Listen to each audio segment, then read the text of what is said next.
Welcome to the Realm Kast. I'm your Mortal Kombat FANTiM, and with me as always is my co-host Yanni, the lore master. Hi Yanni, how you doing today? I'm all right, thanks. How are you doing? Good. And with us today we got a very special guest. We have Jeff Meek on the line. Hi Jeff, how you doing? Hi guys, I'm doing great. Yeah, it's great to have you on here. I mean, you have a long acting career, but more importantly to us, you are the Elder God Raiden. You are the Emperor Shao Kahn from Mortal Kombat Conquest, and it's a pleasure to have you with us. It really is a pleasure to have you. Thank you for joining us. Well, thank you guys. Yeah, in a parallel universe, I was that guy. Yeah, loved it. It's fun part to play. That's for sure. Usually whenever we get a guest on here, we like to ask them who is their favorite character and what's their favorite Mortal Kombat game. I think Raiden was my favorite character because every time I played Mortal Kombat, even before I did it, I was always choosing Raiden. Oh, that's fitting. I don't know if it was the hat. I think it was really more that he could do the lightning thing. I thought that was a cool visual. I feel like having watched you in Conquest, it seems like it was both the hat and the lightning that you really loved, though. I love the lightning. I like the, quite frankly, I loved the women in that show. I couldn't wait for the next episode to see what beauty they were dragging into, there's an amazing parade of some of the most beautiful women in Hollywood. It was really very cool. It's a product of its time for sure. And it was a great time to be alive. Yeah, no kidding. Yeah, Eva Mendes did the Mortal Kombat, and Jamie Presley, and really nice people too. It was a very small group too, when you think of just the regular core part of the cast, and a lot of the stunt guys. It wasn't a large group that was stationed there. So we hung out together too. So we were always going out to dinner, and and Orlando's kind of a small town too, and so with Disney there, we'd go to Disneyland. It was kind of a great little adventure. The whole trip of shooting that show was great. And so the guest stars would come in, and they usually would come from Hollywood or New York, and where are they going to go? They don't, they're going to hang out with us. And so we'd go to a steakhouse or some restaurant on the property of Disneyland, and we'd have a good time. And it was great. It was like everybody came there to have a vacation and shoot a great episode of Mortal Kombat. It was a really fun place to be. That's really cool. So you get to actually establish these relationships with all these co-stars and guests while you were working on the film. Yeah, they're away from home too. They don't want to sit in a hotel room the whole time when you're kind of amped and from doing the show. It was a lot of fun, and there's also some great restaurants there on the Disney property, and yeah, it was just really fun. Also, I lived in Celebration, which was the Disney planned community that was right next to Disneyland. So it was like, I felt like I was in the Truman Show kind of a thing. And it was sort of, I felt like I was being watched the whole time. But my head was shaved, and I was riding a bicycle most of the time. So everybody thought I was like Uncle Fester, just driving around Celebration with my golf clubs on my back and this little beach bike and this sort of crazed actor that was on the property. But I loved it. They had a great gym there. They had a movie theater. During the holidays, they would, fake snow the main street there in Celebration. It was really part of Disneyland. It was really cool. It was a bit Gestapo, but it was pretty cool. Was the entire production built by Disney? Was it ABC and Disney that were? No, it was MGM Disney, and the studio of MGM is actually on the lot of the Disney World.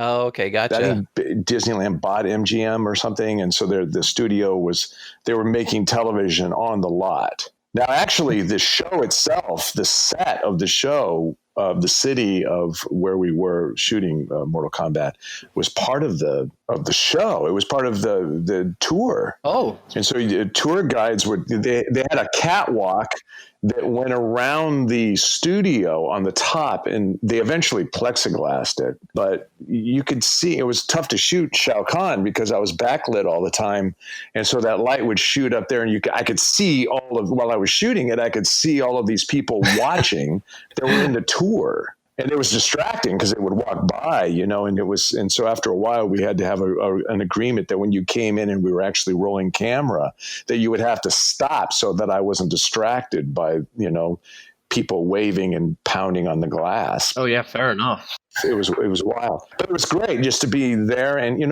Disney World, I don't know if you've ever been there. It's really great. They have a whole adult part of the park, which is at night becomes a big club scene. And so if you want to party, it's awesome. And it was, I think I missed out on that from when I went there when I was about 10. So. Right, you might have been a little young for the party scene, but it's great. You go out and you can dance, blow off some steam, go to a great restaurant, and they had fireworks every night. And so it was really kind of a real adventure the whole time that we were there. I was really bummed that the show didn't get picked up. I wanted to stay there for a while. Although Florida's hot. Let's get real. Florida's freaking disgustingly hot. San Diego's much nicer. Oh, well, I'm a California boy, it's humidity. What's humidity? And you get there and it's like you're taking a shower every time you walk out the door. And I'm a sweater. You know what I mean? It's like one of the reasons that I shaved my head was because I didn't want to have to wear that wig with my hair. I'd sweat under that wig. It would have looked awful. And also I didn't want to wear a skull cap for Shao Kahn, which never would have stayed on my head because I sweat like a pig. So I told the makeup artist and the hair designer, I said, look, I'll let you shave my head for the whole run of the show. But the deal is, if I want to get my head shaved, you guys have to do it with no questions asked. So that's a good deal. I don't have to deal with it. So even on my days off, which I didn't have very many, but if on my days off, I could come in, they would shave my head, and it was cool. So I didn't have to deal with all the shaving crap. What was the question?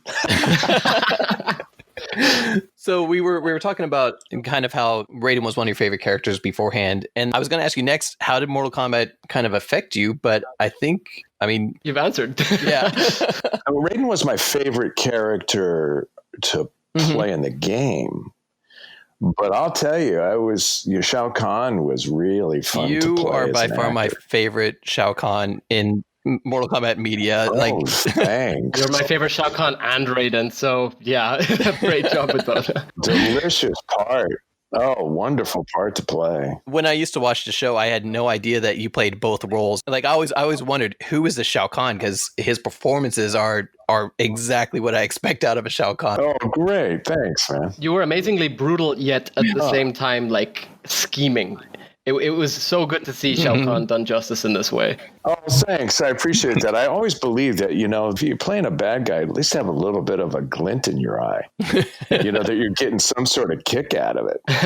He's not just pissed off. He's having fun. We could definitely get that across from how you portrayed him. You know what I mean? I said, if you're playing Hitler, you got to find some way that you're feeling like you're doing some good. I think the Shao Kahn just thought that the way that he was going to run it was better than anybody else running it. Yeah. Well, what did you know about these characters before you became cast as them? I played the game. That was it. I didn't have any clue, which was fun too. I got to kind of have my own take on. No, I saw the movie. I saw, and I met Chris Lambert at one point. I was auditioning for another movie that he was doing, and I was kind of opposite him. He was just a really sweet guy. That's cool. Very kind. Yeah, and I know James Remar too, who played it in the other film. Oh yeah, yeah. I just know him briefly. I met him maybe once or twice in passing at events, but I don't know him really well, but I'm an acquaintance. How did it feel stepping into Christopher Lambert's shoes for that role of Raiden? Because, I mean, he had some pretty big shoes to fill for that. Yeah, he's so good and kind of and strange, too, because he's got that French accent, too, that's kind of odd. And he's sort of mysteriously exotic that way, which I don't have that. I'm not, I'm a dude from California that just, So I just thought I'd just bring what I thought was kind of a fun little dance. What the great what if somebody that was, from America became this guy. But you know what Lambert told me one time? I said, God, your stare is so intense. And Tarzan and all that stuff. And he goes, oh, it's not intense. It's just I can't see. Yeah. Oh, I didn't see that coming. He's partially, mostly blind. He said, I'm totally freaking blind. And so he's really trying to see properly. And so... when he recorded Highlander, he was also learning English for the first time. And so everybody always commented on his accent for that movie, but it was because he hardly spoke any English at all. Right. He's French, right? I mean, and so it's hard for that romantic language to be translated back into a Germanic language. Oh, yeah. It's really tough. The tongue doesn't work the same way somehow. There's a joke in there somewhere. I don't. You said it, not us. I always thought that his performance was really fun, and so if I was going to take anything from that, it was like, he's having a good time. And so I wanted my Raiden to be buoyant and sort of like annoyed with people that aren't having fun. And so they kind of started writing him that way. Yeah, you were very sassy. Well, yeah, it's wonderful that everybody else has to do all the work. And I get up and I just going to come in and comment on it and make a couple of jokes and go home. It was fun. It was a really good gig, right? I mean, it's a perfect actor job. To me, you were the same character. You were Christopher Lambert's Raiden in previous years. I saw so many similarities between you two. It was great. Well, thanks. Thanks. Well, I thought, I might as well use what I think is sort of the best parts of what Chris was bringing to it. And then, have my own spin on it. Yeah, you definitely took it in your own direction as well. Right. And also the writers, they started writing toward me a little bit more, too, because just my sensibilities and my sense of humor. And I get a little bit, funny and irreverent once in a while. And so they just kept kind of writing toward it. Did you originally go and audition for that role as Raiden or Shao Kahn? It's a really interesting time because I remember being kind of frustrated about it because it was like 4 times that I tested for Raiden.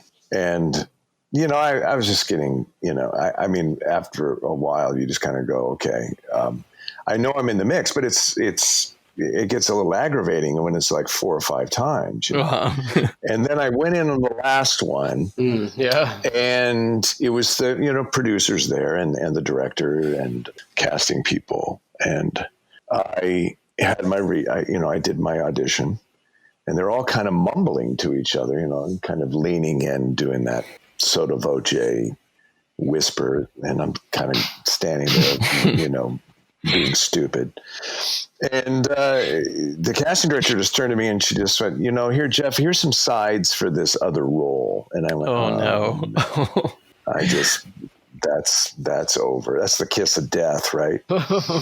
And so I went, all right. And so I was kind of just sort of nonplussed a little bit about that, which actually I think bled into my reading of Shao Kahn a little bit. I think I wanted to take it out on the casting people and the producer.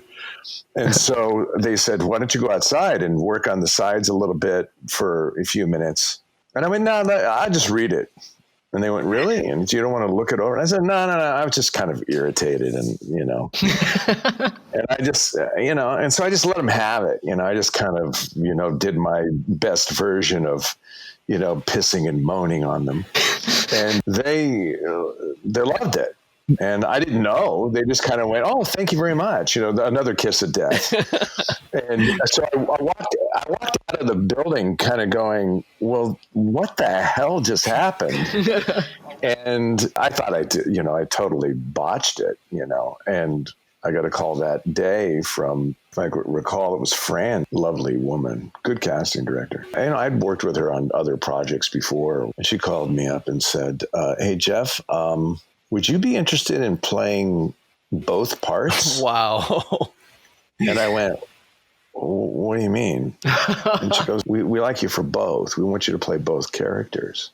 And I went, do I get paid for both characters? I thought we were just trying to, save some money. Yeah. And I went, yeah. And they said, oh, yeah, absolutely. Gosh. And I went, wow, that sounds like a lot of work. And then I didn't say that. I was thrilled, actually, just to, quite frankly, any actor that, you're practically begging people to give you a job, I felt so elated. I was so excited to for the challenge of that. I mean, who gets that opportunity is pretty rare, to play both sides of the coin. Yeah. Yeah, and exactly. It's like, I got fairly well psychologically integrated during that show because I was playing like the good guy and the bad guy. So it was really very cool for my soul. It was just really, I felt like I went to therapy every day playing both parts. But it was so challenging. But it was so fun. Interestingly enough, playing both of those parts is when I walked on the set dressed and ready to go as Raiden, everybody wanted to hang out and party with Raiden. But every time I came out dressed and ready to go as Shao Kahn, you couldn't get anybody near me within about 15, 20 feet. Shao Kahn was a very lonely guy. Did they give you background information about the characters before you started to play them or approach them? Yeah, he said, Raiden is sort of this guy that runs the Earth realm, and he's kind of a mystical sort of, ninja figure, and wise and old and biblical in a lot of ways. And the other character, Shao Kahn, was sort of his alter ego. It was like, and I went, oh, cool.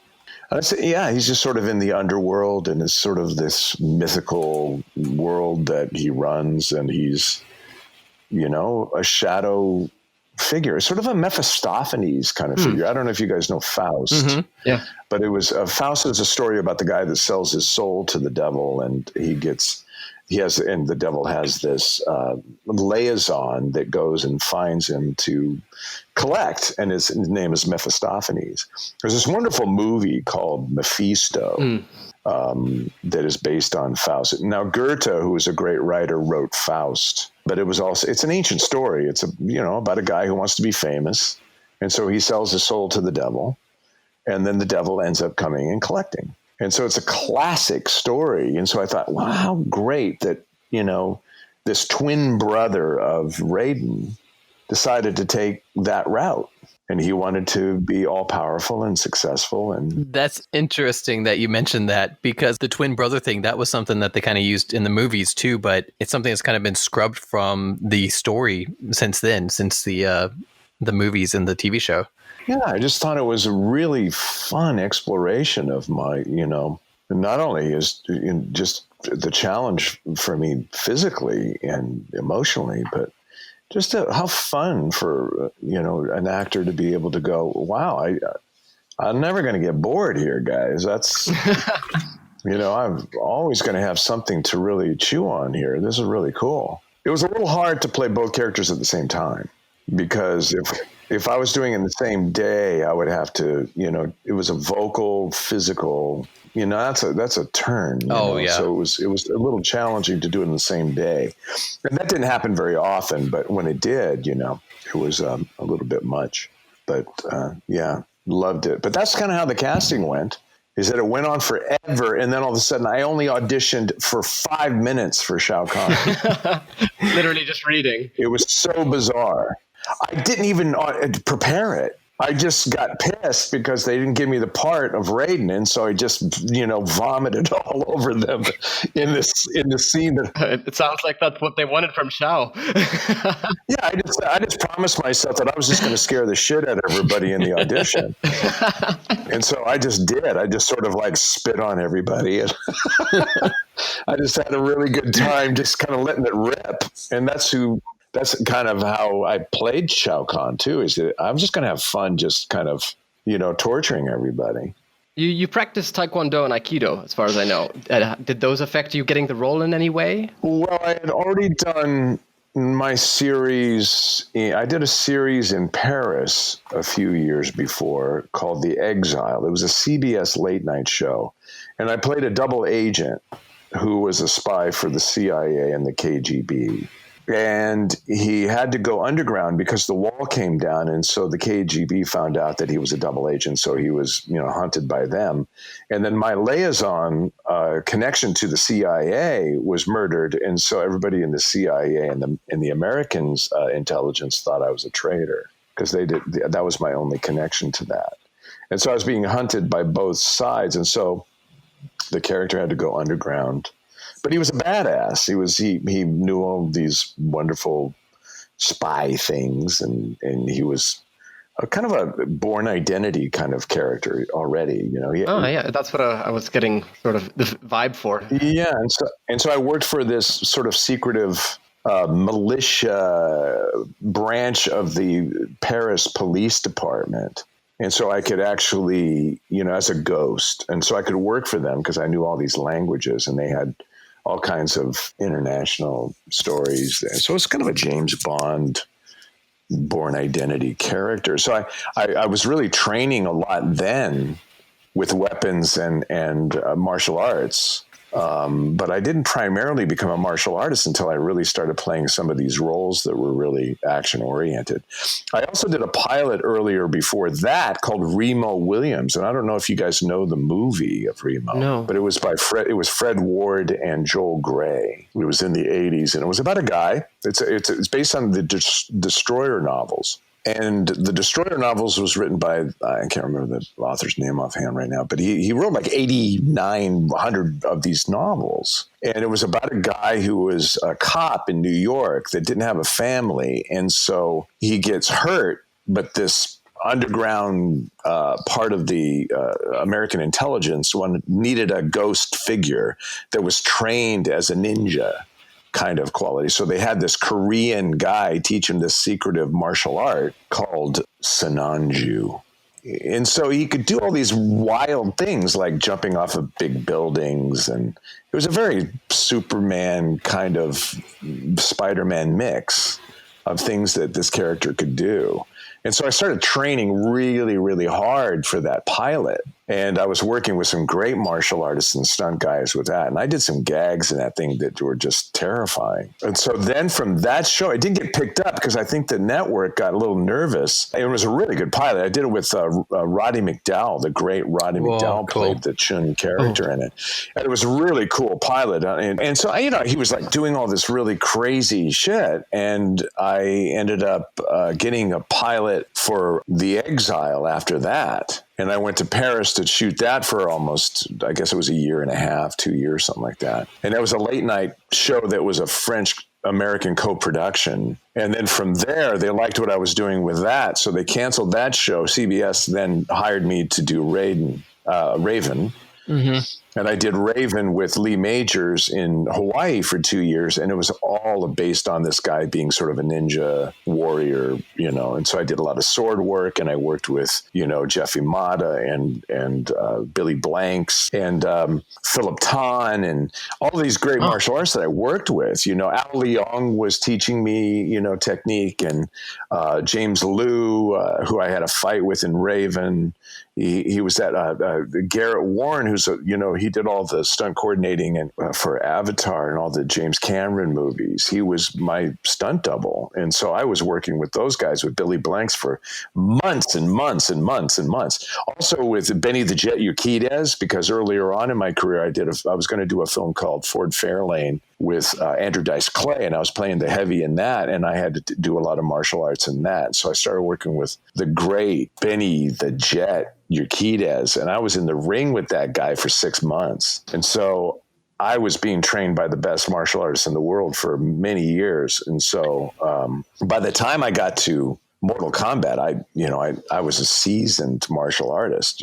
I'd been trained in so many different disciplines. Did you actually fight a lot in Mortal Kombat? I don't remember Raiden fighting much. No, not at all. It was really quite luxurious. I played a lot of golf on that show. I didn't really, you know what I mean? I didn't have a chance to really kick anybody's ass until I actually fought myself in that final fight. How did that work exactly?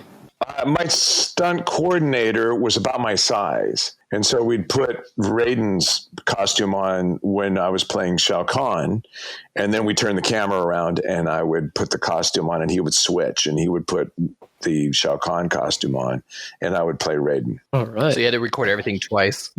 Yes. Well, many times. It took us almost a week to finish that whole sequence. Wow, that's cool. It's a great scene, though. It also was a lot more elaborate than actually what we cut it down to. There was some cable work that we did in it. It was just really redundant and crazy. I mean, it went on forever. It was just epic. Well, and the reason for that is they gave me a little bit of leeway. I said, look, I didn't get a chance to fight a lot in the show, and this is a culmination of it was the season finale. Is it all right if I coordinate it? And I can really do a scene within it. And so that it really becomes a real part of the episode that it's going to be dynamic. And they said, sure. And so I sat down with the stunt coordinator and we mapped out all of it together. So I got a chance to really be a part of really creating that choreography. That's really cool. But it went on forever. I mean, I had all kinds of bells and whistles in it. We were doing cable stuff, and I had more lightning strikes, and I had different weapons. I was going to say the weapon choices, because usually Shao Kahn has the hammer, but in this, Shao Kahn had the sword and Raiden had the hammer, and I found that a very interesting switch. Yeah, I don't know much about the details of the history of that. I just know that was one of his ideas. It worked well considering how you guys fought, actually. Well, you fought, really. It was quite interesting to see that switch. I thought it was cool. It's kind of an aha moment when the hammer shows up. It's kind of... I think you pull it out from behind your back or something, if I remember correctly. Yeah, I think I think what I had is I had the hammer part and a cut in my hand, and I just dropped it to the handle. Ah, okay. And so it just kind of feels like it just appears, but it's really just dropping out of my hand. But I also had, other weapons that Shao Kahn was throwing out. Yes. But we cut all that because first of all, it was way too long. That whole altercation was about technically 2 episodes long, although the fight was just 1, I think. Exactly. Yeah. And I thought the whole dialogue thing was, was a little bit overdone, but it's still, the fight was a lot of fun to do. And we had a ball doing it. You were talking earlier about how you would come on to set as one character and everybody would run away versus the other. What are some of the difference between who you are and these roles that you played within that show? What's the difference between who I am? Yeah, like how much of yourself did you put into Raiden? How much into... It's all of me, man. It's really, I think the great thing about acting is that you get a chance to really, just through the filtering system of the obstacles of that character, it's really you. Mm-hmm. Especially in a television series, I mean, they're writing it as fast as you're doing it, so they're kind of trying to find ways to tell a story in the most effective way. So they're writing toward your personality most of the time. That's why shows usually get better. They sort of season. Yeah. Mm. It's when you see a show that, it's a television series, usually it takes a little bit for them to get their legs, It's because the writers are doing the same thing. They wrote a pilot, now they have an actor. They're trying to find some sort of way of fitting. So it takes a while to kind of get in rhythm together.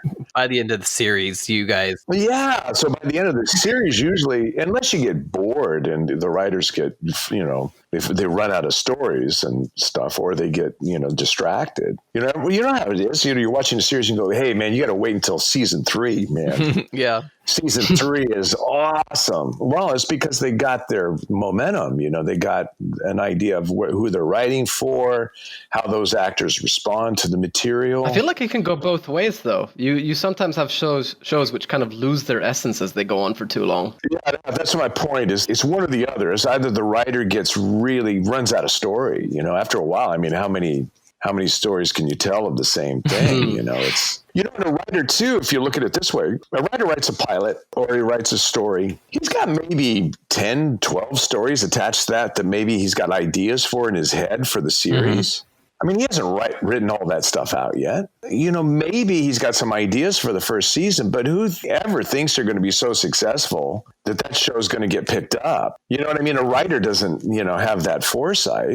Yeah. And so you might get surprised, like he gets to the second season and going, look, man, I don't have to write here. And so sometimes shows would suffer that way, where they force themselves into a cul-de-sac or a dead end somehow, They don't know how to write themselves out of it. You ever watch shows like Ray Donovan or, terrific show. But it's, you can see where there's some places that, wow, where'd that storyline go? Well, they didn't know where to go with it or something. Yeah. You don't really know why a storyline doesn't get revealed or exercised, other than the fact that the writer just goes, hey, man, they're slapping their forehead going, I don't know what to do with that. And so they end up trying to find ways to, redirect that character. Writing a television series is an incredibly challenging thing to do. You mentioned it was a shame that no second season came up. So I'm assuming that you don't think that there was a problem with where you could have gone in future seasons. No, you know what? My understanding of it is what I was told was that the producer neglected to put in the budget all of the residuals for the actors. Oh, wow. And so that was like $2.5 million. Nobody wanted to pick up the tab on. And so the company didn't want to pick up the tab, and neither did the production company. And so they just said, screw it. We're not gonna do it anymore, which was really a bummer because it was really so well received. Done, in my opinion, too. All the actors loved doing it. It was a really good group.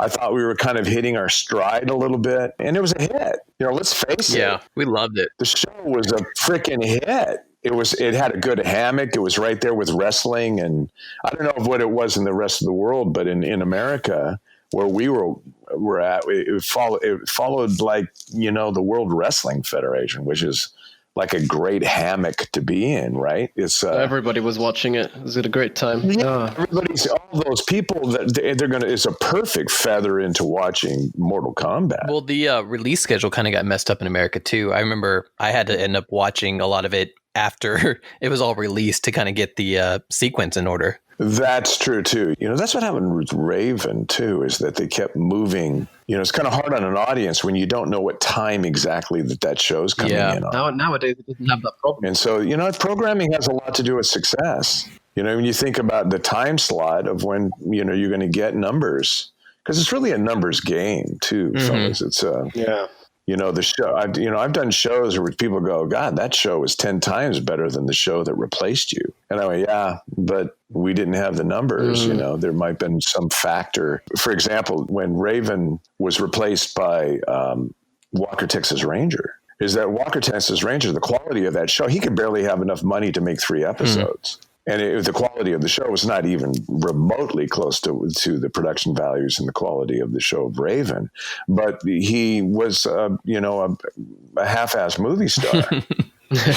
He had a following, and I didn't have that relationship to it. And so he had an audience that was already built in. Yeah. And so numbers is really about how television functions. And so even though the show I thought was in a lot of ways much more, the quality of the show and the production values and the story was, I think, far superior to that show. But it was a numbers game. On a previous episode, we had asked Chris Casamassa where he was when he found out that the show wasn't getting picked up for a second season. How about yourself? Where were you at? I don't remember. Fair enough. Yeah, I don't think I remember. I think I've tried to block it out of my head. So. Yeah, I don't blame you. Well, it's kind of the nature of acting is that, you're always looking for other work. I mean, even if you're on a show that's really successful, what's the length of that? Is what? Yeah, you never know how long it's going to last. And as we've seen here, just one season. Yeah, it's like winning the lottery of even getting a show that gets on the air, let alone something that actually is popular. Or getting cast for 2 characters in the same show. Yeah, including the main villain. or getting picked up at all. I mean, my God, it's, the numbers are crazy with that, It's so rare that a show becomes, so loved, part of our iconic.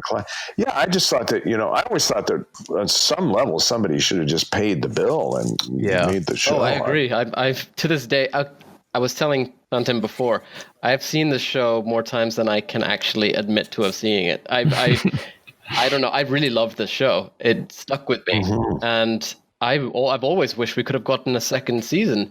But how did you feel specifically with the last 2 episodes? What happened with them? What was the idea behind them? Because from what I can tell, it was supposed to move into a second season. Yeah, it was a cliffhanger. Did they have any plans to continue? Yes, of course. They certainly didn't want to end on the bad guy winning. That's not an end to a show. That's the beginning of a show. Are there any possible details you could share with us regarding how it would have progressed? Of course, Raiden would win the day. He would outsmart his stupid evil brother, and you know how it goes. And so we would have fun, and it would be this great parade of incredible martial arts and incredible, beautiful people and funny, interesting, exciting, great, charming, and wonderfully entertaining scenes. This is awesome, right? Oh, for sure. Yeah. I mean, I love this. I even loved watching the show. I just think it was just entertaining. It's just good entertainment. I was just about to ask you, do you ever go back and revisit the old episodes? I haven't. No, kind of. I'm looking forward to my new stuff all the time. Oh, I'm sure. Yeah.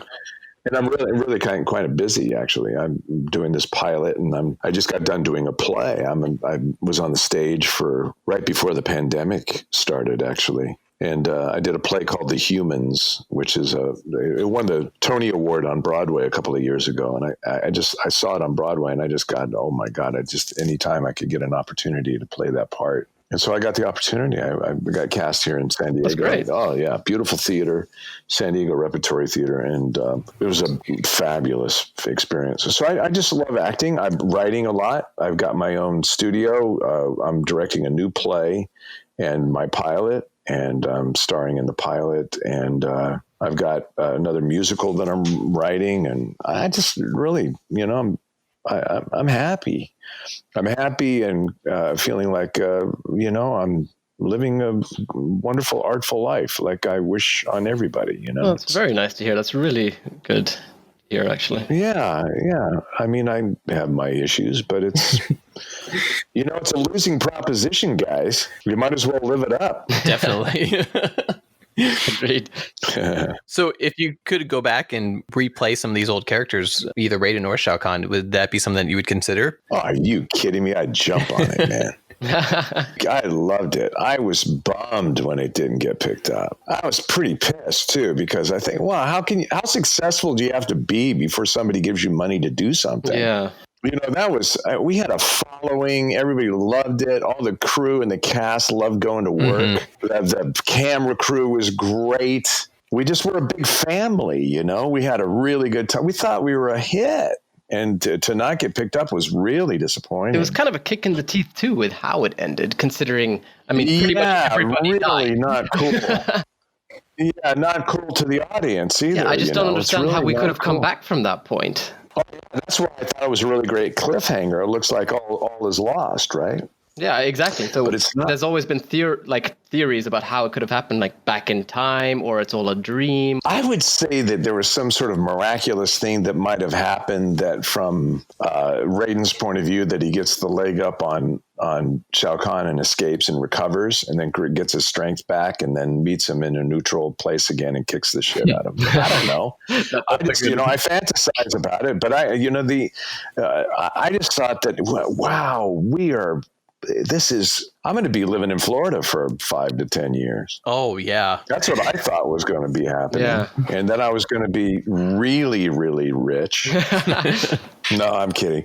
But not really. I mean, I thought I was going to have to, get a fishing boat or something in Florida, because I just thought that there's no way the show is not coming back for a second season. Yeah, I was completely shocked. You never know in show business, man. You never know what's going to happen. Did you, looking back on your role as Raiden, and Shao Kahn, do you wish you would have gotten a different role, or would you right now do the same thing again, pick those two? Well, quite frankly, if I wasn't playing Raiden, I would have picked Shao Kahn. If I wasn't playing Shao Kahn, I would have picked Raiden. That's awesome. Yeah, they're two of the best parts, in my opinion. They're the chiefs. Everybody else is an Indian. Do you ever pull out either of your roles in your everyday life? Like if somebody cuts you off on traffic, you start yelling at them. Oh, yeah. Uh-oh, someone broke a rule. I am actually the ruler of the Earth realm. And you just cut me off in Starbucks. No, it's a little much too when you're playing characters like that too. Is that you start thinking that you're kind of special. Oh yeah, it's a real trap. You're not special, Jeff. You're just an actor, getting a paycheck. Did they ever approach you after the show to do anything else with Mortal Kombat, like commercials or voice acting? Yeah, actually, the guy that was running, we had meetings together, and he was going to do another movie, and he wanted me to play Raiden and Shao Kahn again. Oh, for the the undeveloped third movie. That's right. Yeah, the undeveloped third movie, and it never happened. He never really materialized. It would have been amazing seeing you on the big screen. Yeah. And I said, hey, he brought me. We went out to lunch. he had, called me up. We went out to lunch and we sat there and talked about it. And he goes, I'm thinking about doing another movie. I said, you have to cast me. I said, I want to do this so bad. It's really fun. Larry, you got to cast me. And you know damn well I want to do it and I'll kick the hell out of it. And he goes, yeah. And I want to do that too. So he had said, at the meeting, for whatever that's worth, that he wanted to use me for both Raiden and Shao Kahn. Or just, it could have been just Raiden. I can't remember. But it's I know that he wanted me to be in the film if it was going to happen, but it never materialized. It was kind of sad. Yeah. But I thought, that's cool. I'd like to make another motion picture with it. But yeah, I just think the television series is the way to go with that story. Mm-hmm. I mean, it's got so many great places you can go with it. So many side stories too that kind of fit into the whole series. Each episode seemed to be a whole side series. I thought it would have been kind of cool too to actually have it sort of leap around in terms of time travel. That's kind of what they ended up doing too with the most recent games a little bit. Oh, is that right? Yeah, so it's interesting that you say that too. Yeah. I haven't played the game or even been around it at all. I don't know anything about the future of it. I stopped in 2000 that we finished. That's the last that I've even, I haven't played the game. I haven't done any kind of research on it, but that would have been really cool, to have, look how many storylines you could have with that. Yeah. Oh yeah. I always felt like that's where it was going with the end of the series. And how fun to do that, Did you have any favorite episodes? Or moments. Yeah. Well, I really did like the episode when at the culmination, because I just had more to do. It was me with the fight, and Raiden was really taking charge. And we were in great peril. The Earth realm was being overwhelmed, and I thought that was really kind of cool to open it up and have a real strong finish for our first season. Mm-hmm. I always thought that, I wanted to do more with Shao Kahn, is that I thought Shao Kahn was not really utilized the way that he could have been. Oh, yeah. I would have loved to have seen more of him. Totally agree. Right? He was just sort of like, he kind of comes in and you're just kind of annoyed by him. He doesn't really do anything. It would have been really cool to see him maybe at one point be challenged by one of his underlings and have a great fight. Just see him fight. Yeah. You never see him fight till the end. Or see him, just decimate somebody. Right. Just, crush a head with one hand or something, something. There have been so many great stories about how they became who they were, too, just going back in time. Just finding out, how does Raiden become Raiden? Oh, yeah. That would have been awesome to see. How did he get these superpowers of light? How did he harness electricity? How did, Shao Kahn become the underworld god? What did he have to go through to be that? Especially if there were supposed to be twins, this sort of Romulus and Remus characters. Mm-hmm. And where was the split? Yeah. How cool is that? Maybe they did have this really huge cataclysmic event that happened that separated them. I think in the second movie too, they touched on their father as part of the story, from what I can remember of that one. But yeah, it was apparently Shinnok. Yeah, you know what?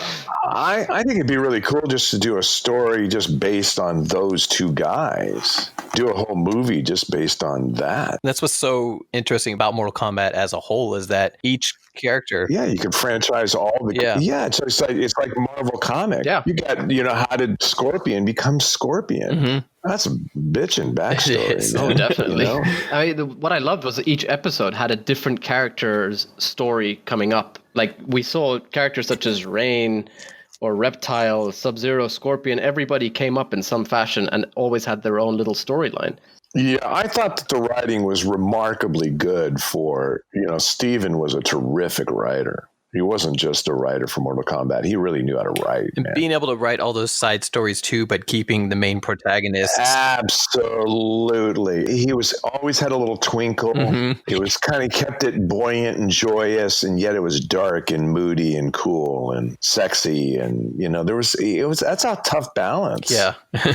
To make it kind of dance with the essence of what Mortal Kombat is in that video game, and to bring that out is a pretty remarkable thing to do as a creative writer. That's pretty cool. And so we really liked it. I don't want to speak on everybody's behalf, but I thought all of the regulars thought, God, this is really fun, isn't it? We get good writers, and We got good storylines that are meaningful, and they're Yeah, it was such a shame to see it, not continue. yeah, wham. Yeah, exactly. It was a sad day. But Steve and I became really good friends. We played all kinds of golf together, and we hung out. I love the writer.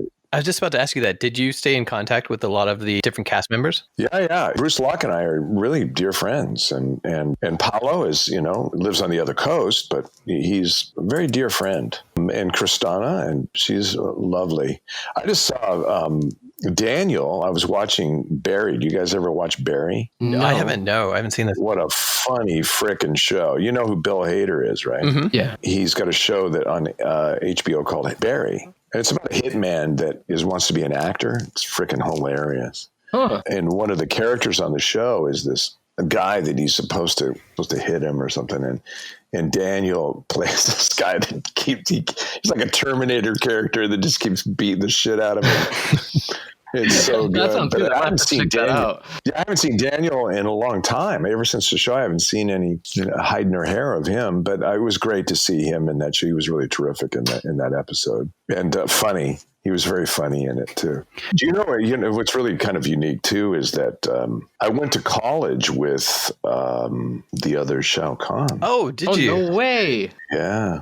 From the Annihilation movie? Yeah. I'll tell you a little story about that if you want. Yeah, sure. It's a little side story. We'd love to. Yeah, I was doing a play with him. I was playing Coriolanus. It's a Shakespeare play. Mm-hmm. And I was playing the lead in it. Brian's a big guy. He's bigger than I am. I was on the set, and he was playing one of the senators in the stage or something, and we were in college at UC Irvine. And he was bugging me on the set. We were doing something on the stage, and he was bugging me and just kind of, giving me shit about something. I was playing Coriolanus, and Coriolanus, if you know the play, he's a warrior. He's like the greatest Roman soldier. He's like a gladiator. And he was playing a senator, and I was standing there in my costume, and he started giving me a little shit. And I just turned to him at one point, and I warned him. I said, "If you don't keep your mouth shut, I'm going to drop you."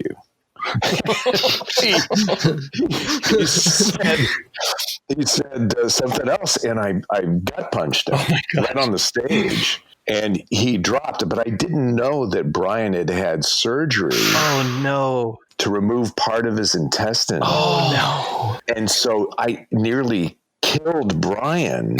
And I had no idea that, because I didn't, I hit him, but I didn't know I was going to drop him. So I laid one in there, and he just, we had to take him to the hospital. Wow. Shao Kahn almost killed Shao Kahn. I don't remember if he actually went to the hospital. If I can recall, it was a long time ago. He went down like a sack of potatoes. Damn. And so, but we became really good friends. Brian Thompson and I, we played golf together. We went on golf tournaments together. He and I have known each other since college. I remember when he was actually in the Universal Studios tour. He was in the Conan exhibit, and they had a live action Conan show at Universal. I used to watch that all the time as a kid. I would go. Right. And he played the bad guy. He came out with the hood and everything, and he came out and, talked in his very deep, resonant voice. And he did that show for, I think, a couple of years or something. And then he got cast in that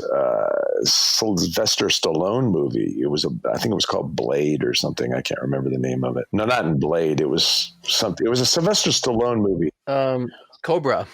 He was in Cobra. That's what it was. And Brian got his first break playing the bad guy in that. Oh, okay. And that was a couple of years after he got out of school, when he was still working at Universal. And so we've been I've been friends for him since I was a junior in college. Oh, that's cool. And then he got the movie playing Shao Kahn. I went, oh, cool. I didn't even, I auditioned at that time for the movie of Mortal Kombat, the first one, for Johnny Cage. And I auditioned, check this out, I auditioned with Cameron Diaz.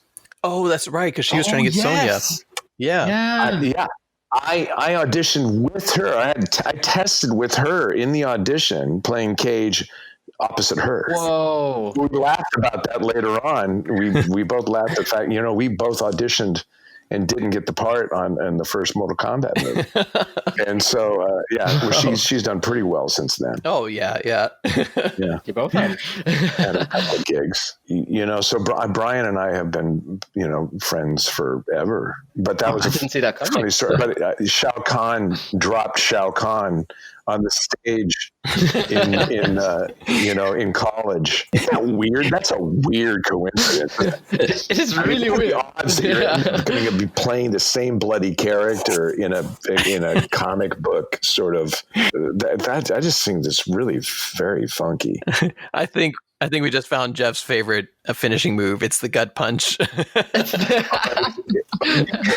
It's never been that effective.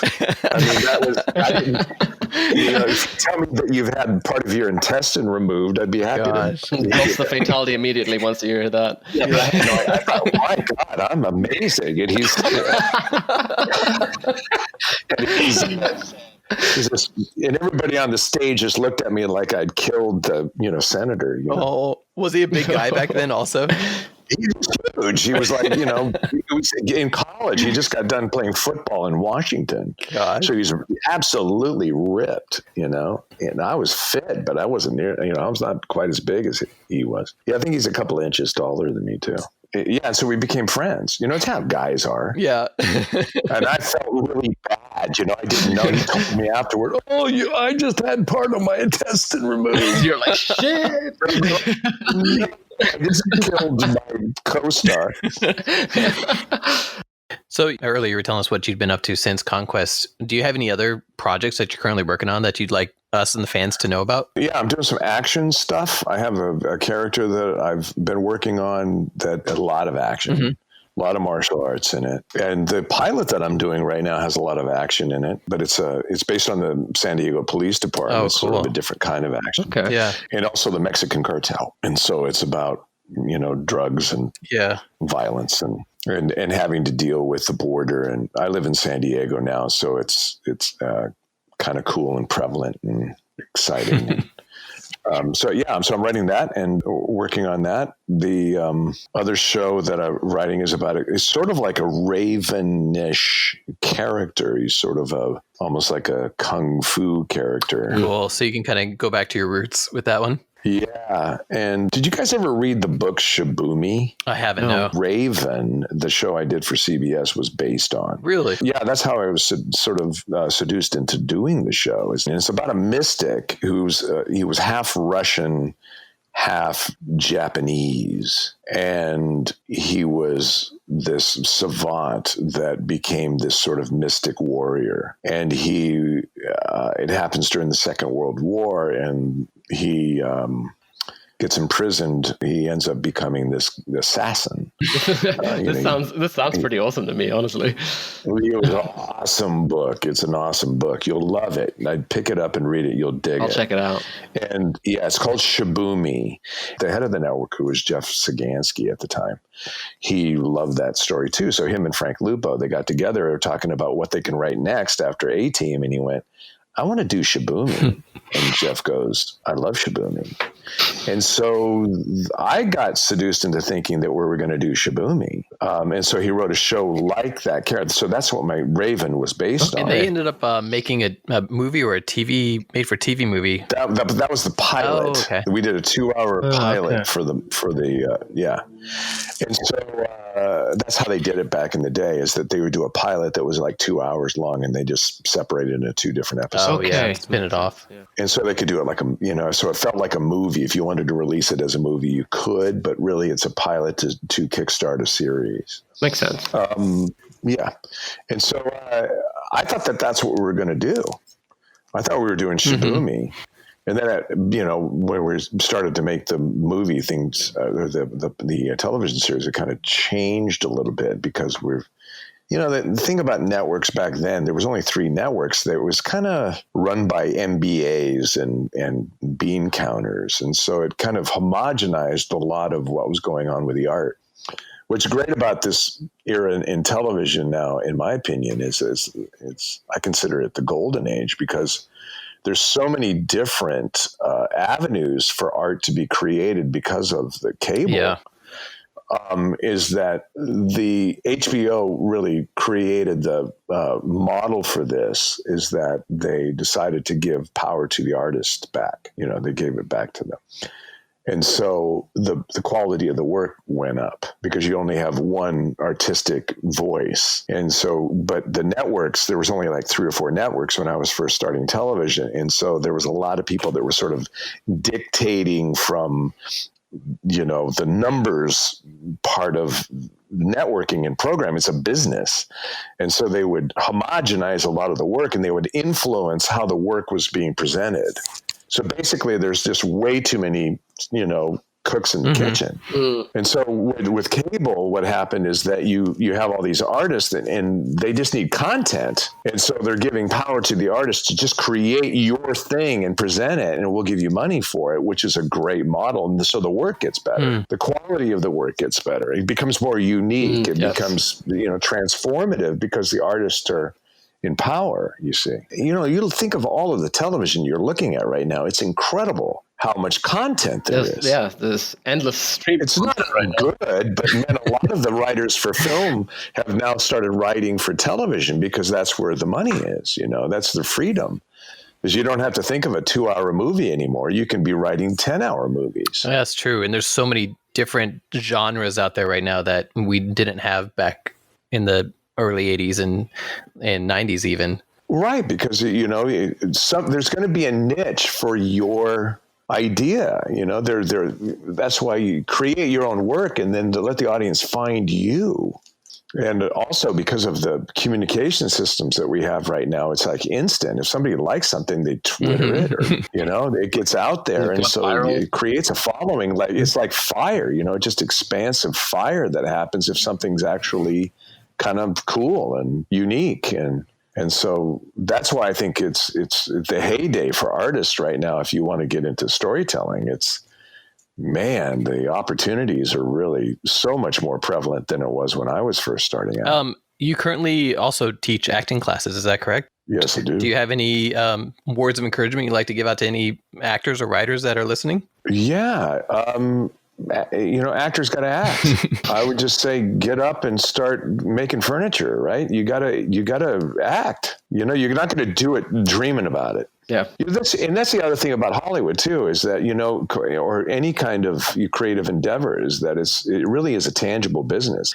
Everybody's got an idea. Very few people actually take the idea and actually apply it and actually get the work done. And so when you have that kind of approach to it, so, almost like, if you're making furniture for a living, is that that you can't dream the furniture and keep drawing furniture. You got to make it. It's the same thing with writing a script. You have a lot of ideas out there, but there's very few people that are actually taking the idea and making it a tangible object.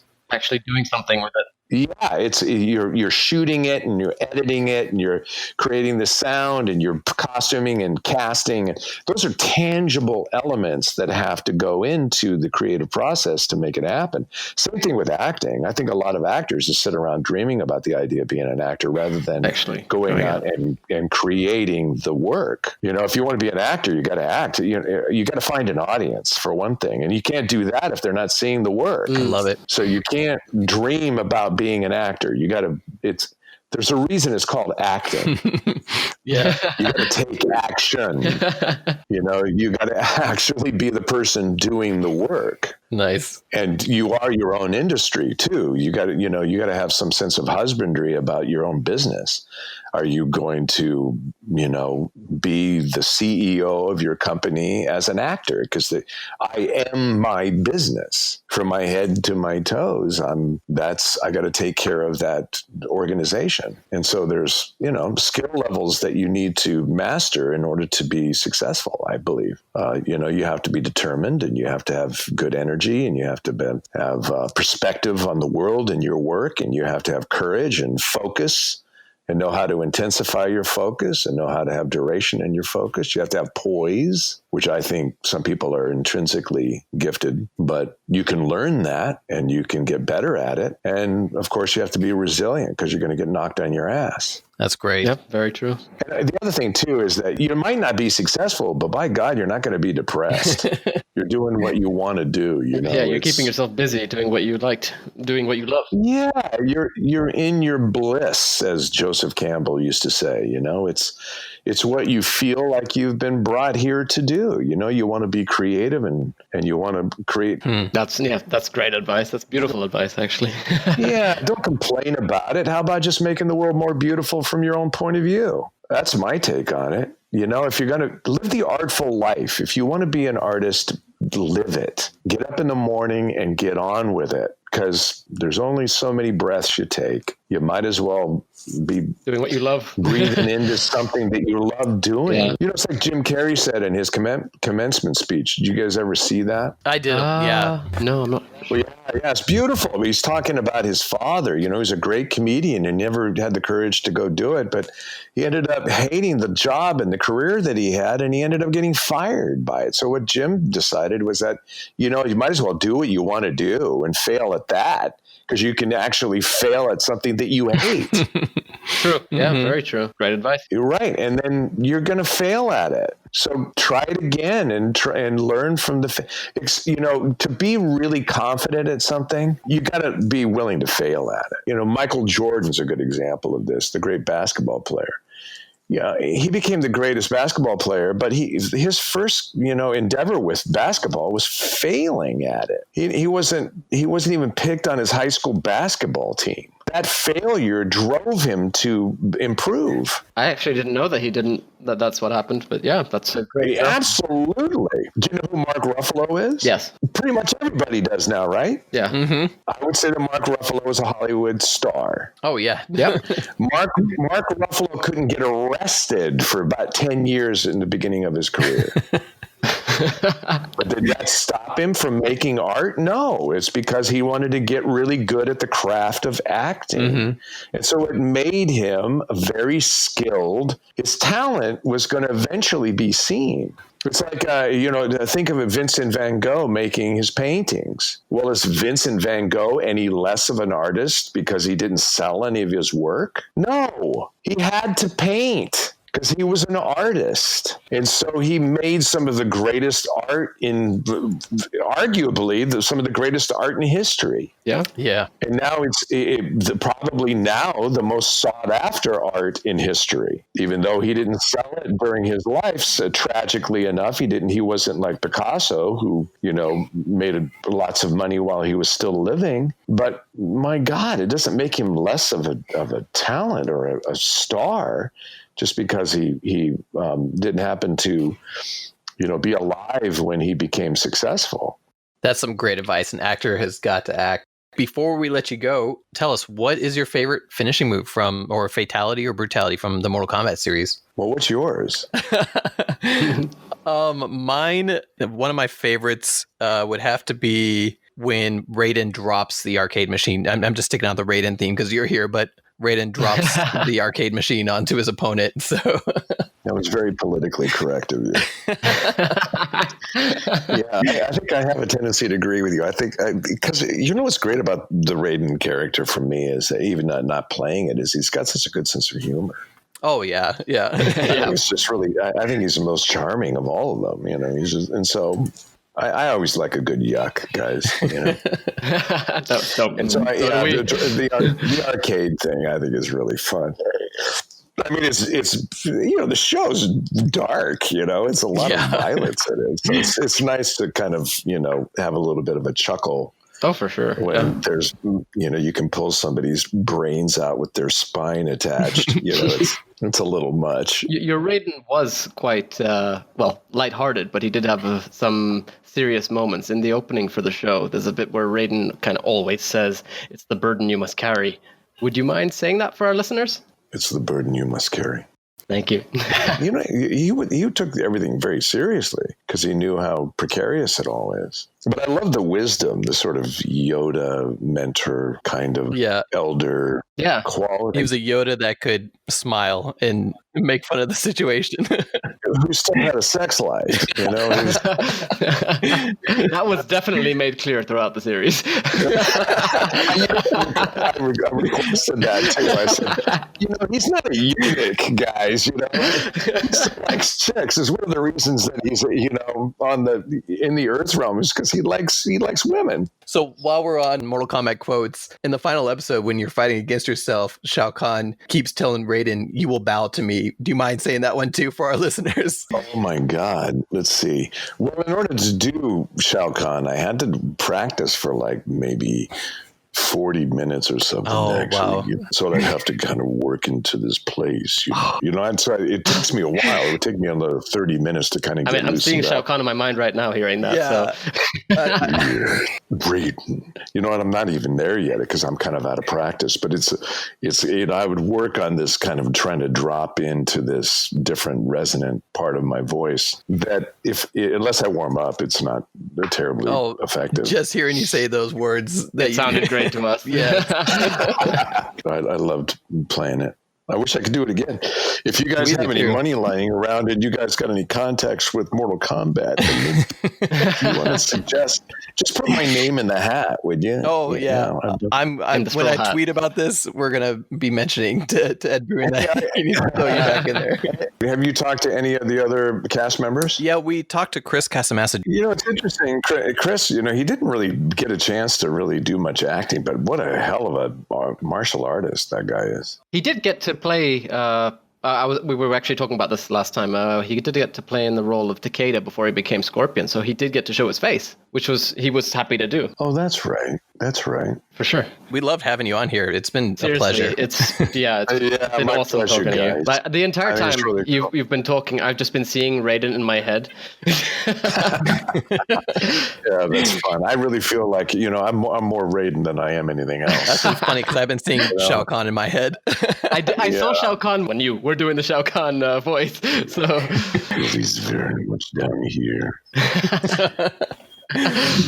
Thank you to all of our listeners for stopping by, and thank you very much, Jeff Meek, for joining us on this episode. Guys, it was great. Pleasure meeting you online. It's been a pleasure to have you on the Realm Kast, and we hope to have you again in the future if possible. Yeah, likewise. Love to have you back. My pleasure. Realm Kast is a bi-weekly podcast. You can find Yanni and myself, FANTiM, on the Mortal Kombat group on Facebook, as well as Yanni on the Mortal Kombat meme realm. You can listen to all our episodes of the podcast on YouTube, Facebook, iTunes, and Spotify. Have a great day.